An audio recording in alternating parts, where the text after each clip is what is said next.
Hello, my loves, and welcome to this week's readings. This is for the week of February 20th, 2023. This is also the last lunation of this astrological year.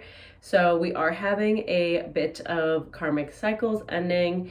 You might be noticing old issues or conflict patterns that you've dealt with this year kind of coming back up for you. Maybe you're closing chapters, just revisiting things that have happened and trying to find some closure there and figure out what is it that I want to bring with me into this new astrological year. What is it I need to let go of? What am I holding on to? What am I resisting?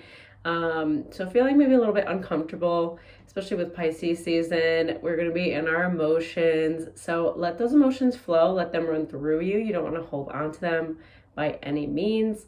We also have a lot going on collectively, obviously, with all of these train derailments and water contamination. It's a little overwhelming to navigate all of the above, so really make sure that you're doing the best to take care of your mental health, and try to prepare yourself the best you can, stay aware, and support each other more than ever. I feel like we need to support each other. We have really let the stressors of the last few years just divide us a lot, and it's completely understandable. People are stressed and upset and tired of how things are, but all the more reason to try to communicate and support each other so we can move into this our US Pluto return moving into Aquarius, which is going to be more about collectivity and humanity and finding common grounds and moving forward and creating a better lives for ourselves. So it really is going to be a beautiful new chapter. Just a lot of shit is coming up, that's for sure. So let's get into this week's readings. So this is going to be part 1. Here we're going to have Aries through Virgo. If you're looking for Libra through Pisces, be sure to check out my part 2 on my channel. And I recommend watching these honestly for your sun or your rising, or both.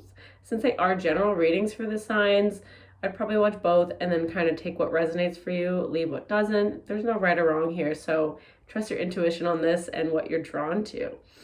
Let's get right into it. So we're going to start off with our Aries sign.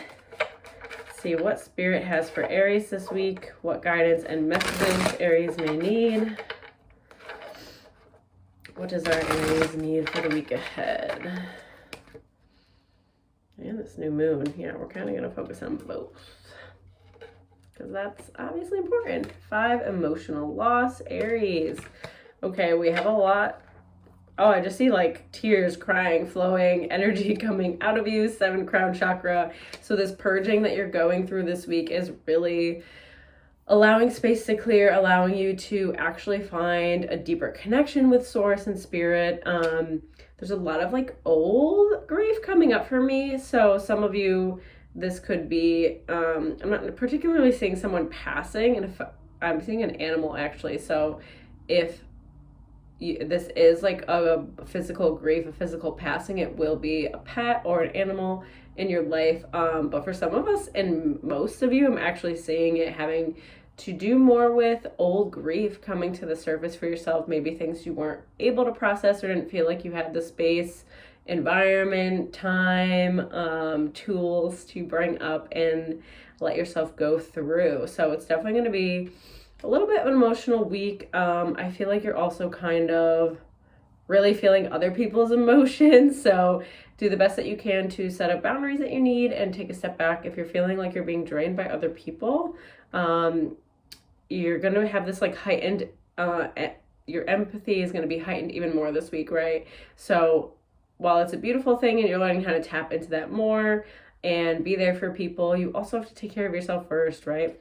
Then we have 9, material harvest. So a chunk of money, maybe this is a bonus, a promotion. You are coming into more money, coming into more financial stability. And I see you investing this. This could be investing it into your home space. Energetically, this is going to be an investment that really feels secure and safe to you. So some of us, that could be growing this money, right? Maybe we're investing it in the stock market, investment property. Like I said, something in the home or foundationally is really coming up for me. So if that's something you've been considering and you're coming into some money, I would definitely look into that. Oh, and then 4, foundations and achievements. So the home thing is really shining bright for me with this reading, Aries. like I said, if you're feeling like doing upgrades in the home or moving and purchasing property, adding additions to your home, like some things we're doing here, for example, looking into like adding a nice garden and doing some outdoor upgrades as it's warming up here in Georgia. So that's something that is going to be coming up for you this week for sure. You're gonna have a purge, and then this like need to really solidify and make your home more comforting. I love it. All right, next up we have Taurus.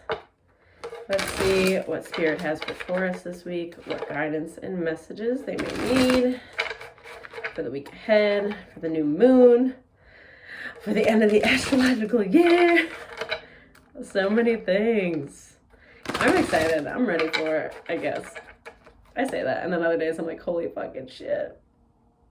I'm gonna be fine. Everything's gonna be fine. I'm just screaming through it. Anyways, we have 6 victory and success, Taurus. Okay, this is being highlighted career for me. Let's see what else is coming up. And then 1 love begins.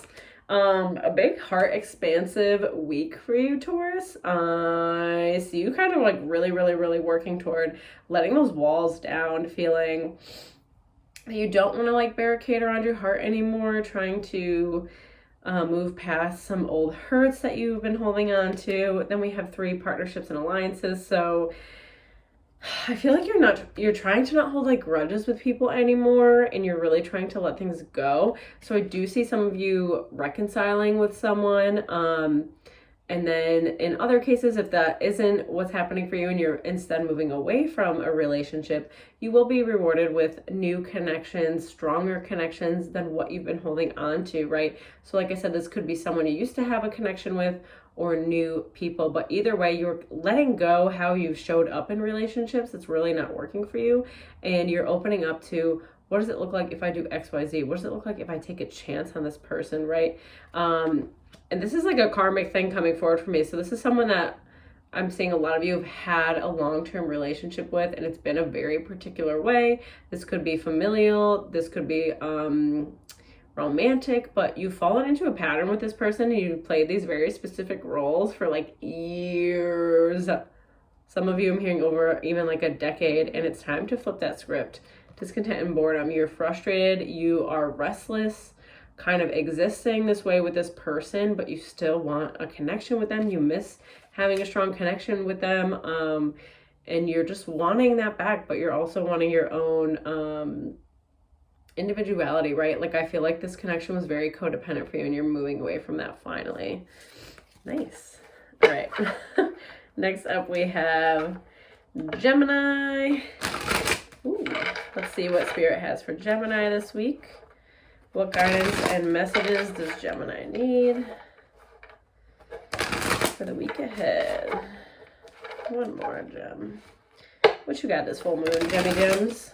Ooh, that card flew out, and we didn't even split the deck. Heart chakra, number 4. All right, let's split the deck too. All right, Gemini. Awareness. I guess I'm pulling all of them now. Financial material changes. And conflict and defeat. Okay, Gemini. For some reason I pulled them all at once, but ooh, crack my back. So Gemini, I feel there's so much resistance around opening up. Like there's half of you that's like, I want to open up and I want these beautiful, expansive connections and experiences and people in my life.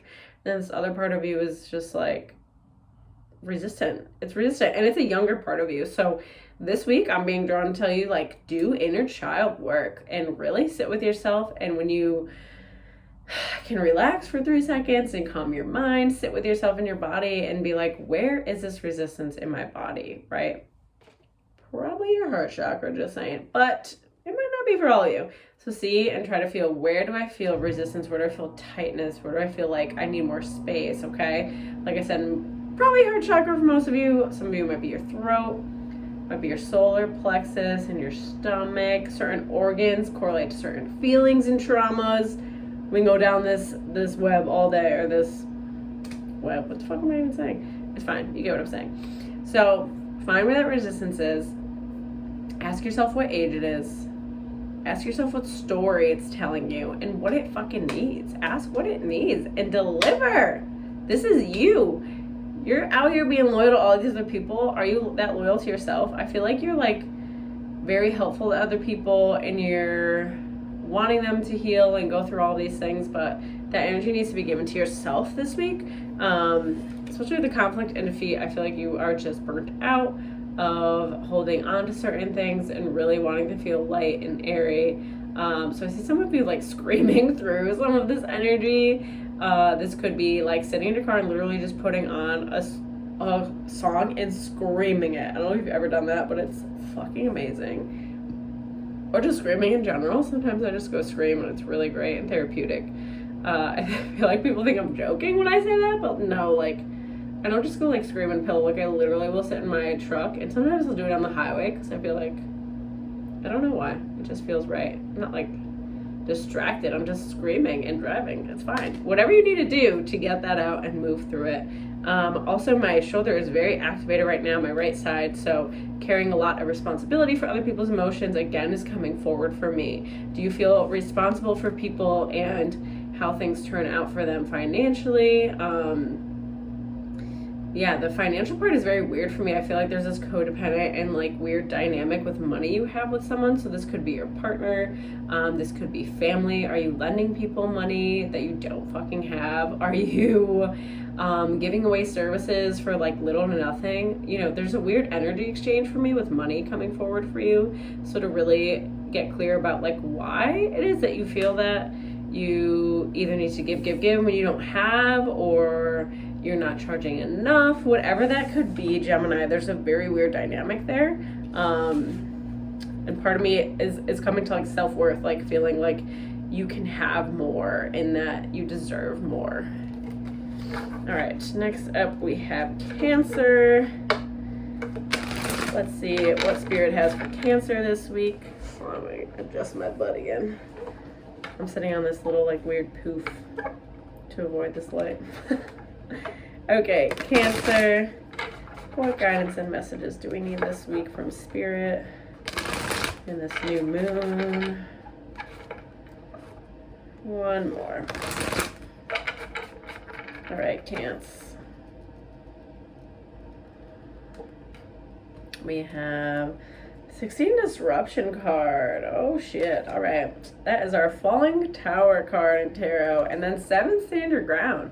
So I feel a lot of big challenges and I'm getting this. There's a lot of clash for you this week.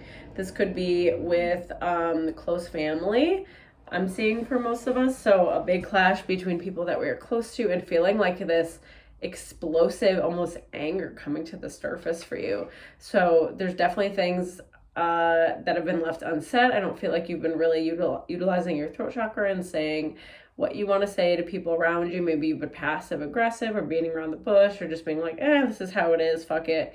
And Spirit is like, you have to face this shit. Like, it's just going to continue to build and build and build and build in you, in your body, as disease, illness, whatever. So if you feel like there is a relationship and you're constantly biting your tongue, not saying what you want to say to that person, you better fucking say it. You better do it this week. Because then you have One Love Begins. Beautiful card. This could be a love within yourself too, but I really feel like this conversation that you're avoiding, I don't know why I'm talking with my hands so much. Like, it's ridiculous. But this really just shows how much is affecting the body because you're not allowing yourself to move through what you're feeling and express it. It's really getting stuck inside of you. And then this Love Begins, I do love because it's bringing healing to this relationship and also to yourself. You're going to recognize I can speak for what I want and need and have it be reciprocated, have it be respected. Then you have 8 Power card. So really trust that Spirit has your back this week. If you are feeling like confronting certain things, you can do it. And conflict is healthy. That's what I'm hearing. Conflict is healthy. So if you are avoiding conflict to keep the peace, just know that that's actually not keeping the peace. Conflict is great. Conflict is healthy. Conflict will get you to the other side with this person and really give you better results than what you have right now. So if you're feeling avoidant, just trust, like, gas yourself up. Get in the mirror and be like, this is going to be lit. I'm going to have this conversation. It is going to give me the answers I need. It's going to give me the clarity I need. It's going to help me release. I'm going to feel much better no matter which way it goes, right?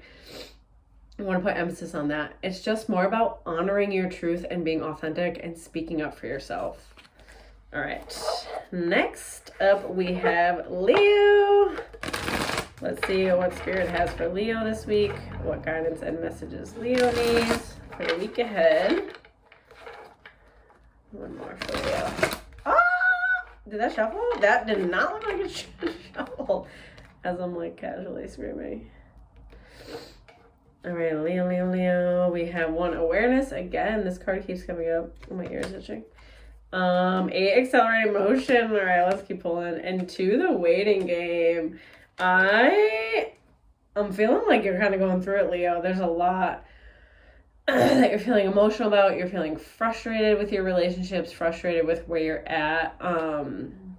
Particularly in the give and take that you have in your relationships. You're not really understanding why things haven't worked out. What you can be doing differently, and Spirit is really wanting you to slow the fuck down this week. So especially, which sounds weird with this accelerated motion, but being that we have the waiting game too, like your life is changing and about to change so much, and I feel like you are hyper fixating on these particular things that aren't how you want and are going in the direction that you want. And it's almost like, in a sense, you're missing out on the bigger picture of your life, and you're missing out on these like beautiful little moments in your life. You're not allowing the little joys in your day-to-day. You're kind of like hyper fixating on what's not working instead of what is working for yourself. So to slow down, and then we got heartache and loss. I feel like you're moving away from a relationship, and this is somebody that you are romantically involved with. So moving away from someone, having to accept like, maybe I'm giving too much energy into this, even though you've like kind of known it's not working. You've had maybe signs or gut feelings about the direction it's going. And I feel like this person has been kind of showing you what they're willing to give you, and maybe you haven't been wanting to accept it. You're focused more on the potential of what they could be to you, and you're like, well, they're not a bad person, and they're just maybe not that communicative, or they're a little confused about what they want. I mean, that's enough to be a no, in my opinion. Especially like, I'm hearing Spirit be like, you've been here before, right? So if it's not a fuck yes, it's a no, right? That's got to be our mantra for this year, because otherwise, I don't know, it's not going to go well. All right, last but not least for part 1, we have Virgo. Let's see what Spirit has for Virgo this week. What guidance and messages our Virgo may need for the week ahead. All right, Virgo, one more. Ooh, that last shuffle is always kind of crap for me. Virgo, baby. We got 1 passion ignited. Ooh, we're feeling jazzed up. And then our 9 solitude, which is very interesting. I'm feeling like this fire building inside of you, Virgo. You are sick of excuses. You're sick of like not showing up how you want to show up. Being like, oh, I'm tired, or oh, I'm going to wait till this is better, or I'm going to wait till XYZ, or I don't know if I'm going to be well received. The Spirit is like, shut it, but in a nice way. That's what my spirit guides would say. They'd be like, bitch, get the fuck up. Like, what are you doing? But there are some things you need to process for the end of the astrological year particularly, but this week things are kind of being a little bit triggering for you as an invitation to let them the fuck go. You're sick of this narrative. You're sick of being like down on yourself in any way. So if anything's coming up for you that you've heard before, that you've been upset about before, journal, sit, meditate, journal. I can't stop saying it because you have to journal. And then you have 17 Hope card, which I love for this. Let's pull one more. And 16 Disruption. Are we surprised? No, I'm a Virgo. So this is interesting. So the Hope card is usually like in times of heaviness and darkness to, continue to hold the light, to remind yourself that there is value in this darkness too. And then, the falling tower. So your foundation changing. Again, I feel like we pulled so many of these, Virgo, the past year or so, and you're tired of it. You're like, how many times is my foundation going to change or crumble? But almost think of it as like layers, right? Things are falling apart and you build up better, and then they fall down a little bit more, but you build up better, a little more, and better, right? Every time you elevate and manifest kind of new levels in your life, I feel like we assume that like life is just amazing now. Things are better. Like, we still have problems, right? We still have obstacles. And we're going to continue in life to crumble and build and crumble and build. And that's just kind of the reality. And I think it's going to be really important to remind yourself this week that it's not like, oh, I'm going to crumble and build and I'm set for life, right? Life ebbs and flows. Problems come and go. And you're just building stronger and stronger every single time, okay? So to allow yourself to do so, allow yourself to give yourself some grace in these spaces, and journal. All right, great. As I drop this fucking card. Okay, we got one more. No, just kidding. Virgo's the last one for part 1. I got distracted. Anyways, that was it for part 1. If you like what I do, be sure to like, share, comment, subscribe. Check out my Instagram or website to book your own one-on-one video call or tarot reading. And yeah, otherwise I'll see y'all next week, and check out part 2 if you're looking for Libra through Pisces. Thank you.